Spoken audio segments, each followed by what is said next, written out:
I don't really think of what I do as conducting. I sort of like, I act as a ringmaster. I keep the circus together. That's my job.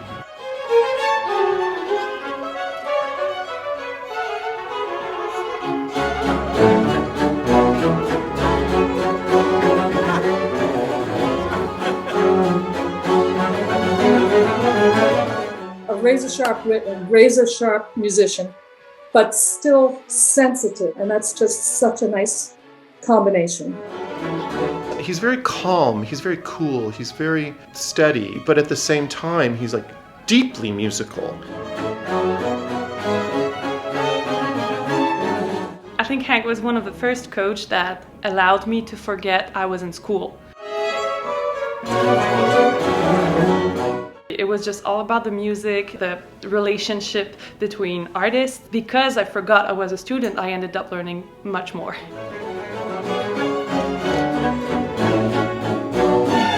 He's this fantastic combination of curiosity, playfulness, humor. He's also a kick-ass musician.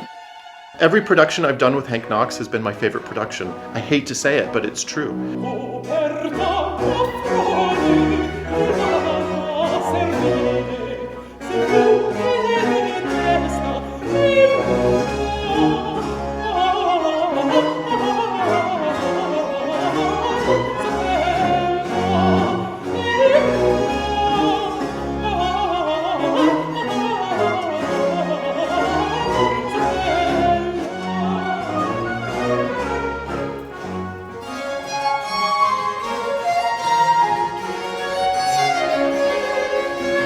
He's a spectacular player, first off. So he sits down effortlessly and just creates these sounds out of a harpsichord.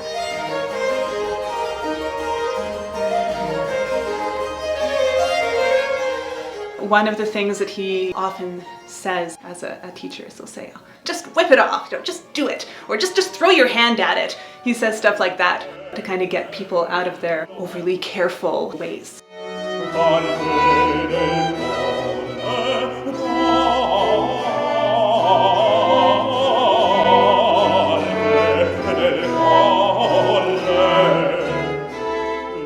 I've known Hank, I guess, since the late 70s, and he was already a well-established harpsichordist and continuo player, the new kid on the block.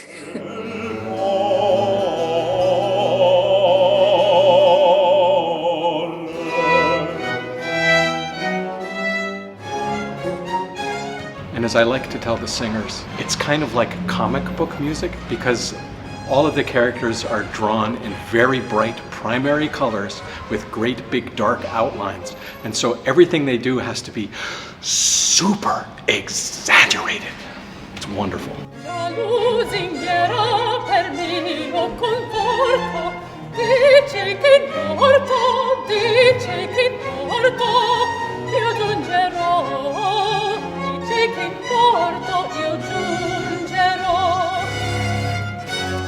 He brought McGill Early music out to the rest of the world. And there have been students that graduated from that program that have international careers now.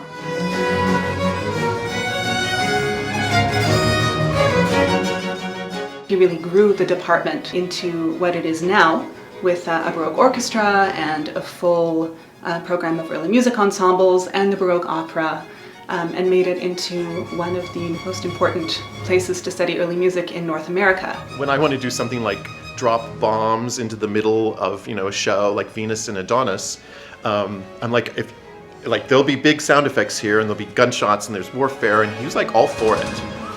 Some other conductors I've worked with wouldn't have liked that. They would probably have asked me to put those bombs outside of the music, so the music wouldn't be disturbed. But he understands the drama and the music really go hand in hand. We are at war.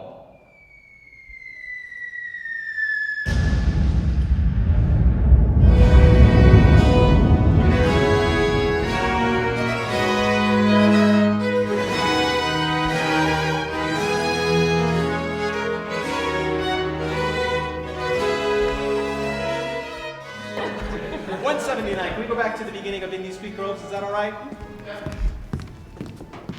rewind. I love making them rewind. They walk backwards. 1, 2, and Singers especially love to work with him. They just feel so good afterwards. They just feel like he's really gotten them out of their heads and out of their insecurities and into a place where they're just really enjoying singing and being expressive. And every youthful spring by nature loves. Delightful news is full of beauty and of truth. With thee, the queen of wandering boys, the hour designed for softer joys, the hour designed for softer joys. It was the first time I sang Handel rolls. So yeah, and it's really with Hank that I figured out how to sing Coloratura. Because he didn't let me slow down. It was just, okay, we're in the movement, just keep going.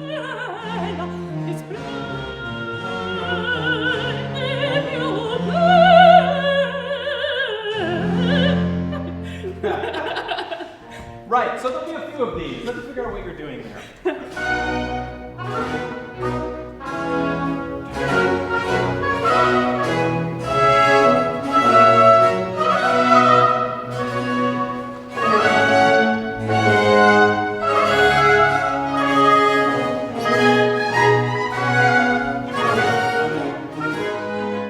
This is the great time when we're doing these productions, when after all of this work and after the first dress rehearsal where you put it all together and you realize we're not ready yet, suddenly we are ready.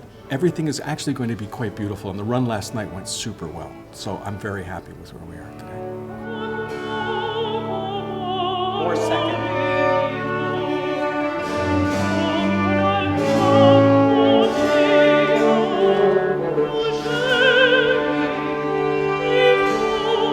A Baroque opera, typically a Handel opera, is very long, and one of the things you have to do is maintain people's interest over a 3-hour spell.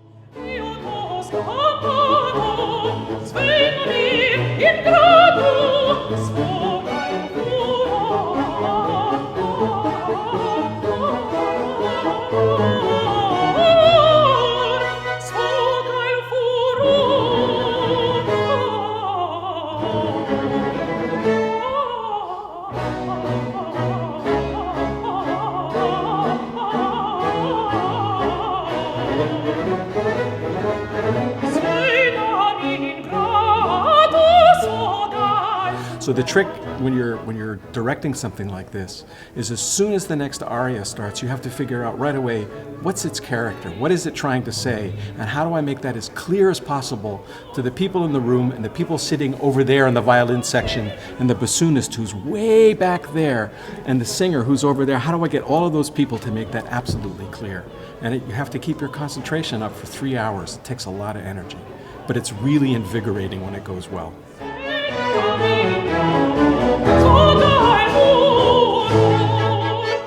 He is a wonderful conductor for singers. He really listens to them. These double casts will ornament differently, and we encourage that. They do different cadenzas. And so say you have an opera with 30 arias.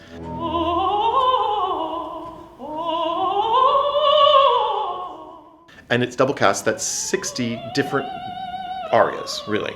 And he tracks that so well.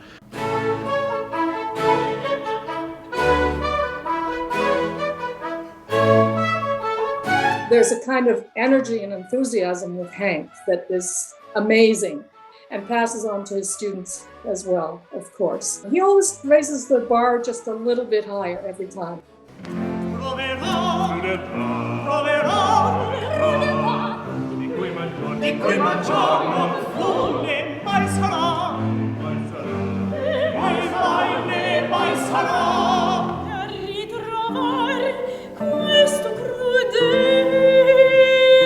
Came here from the US and totally embraced Quebec culture, which is a fine thing.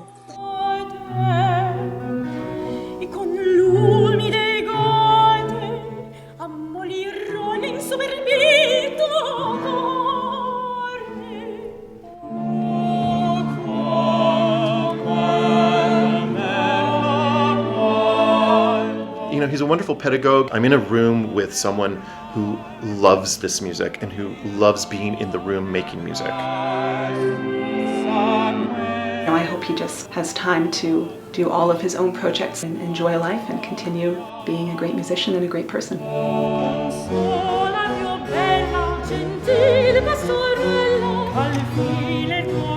Any profile of Hank would not be complete without mentioning his love of Frank Zappa, very important part of his musical personality, and his love of oddity.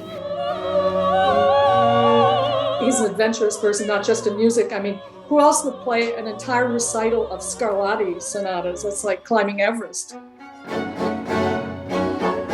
There's no replacing him, right? It's not going to happen. It'll just be something new.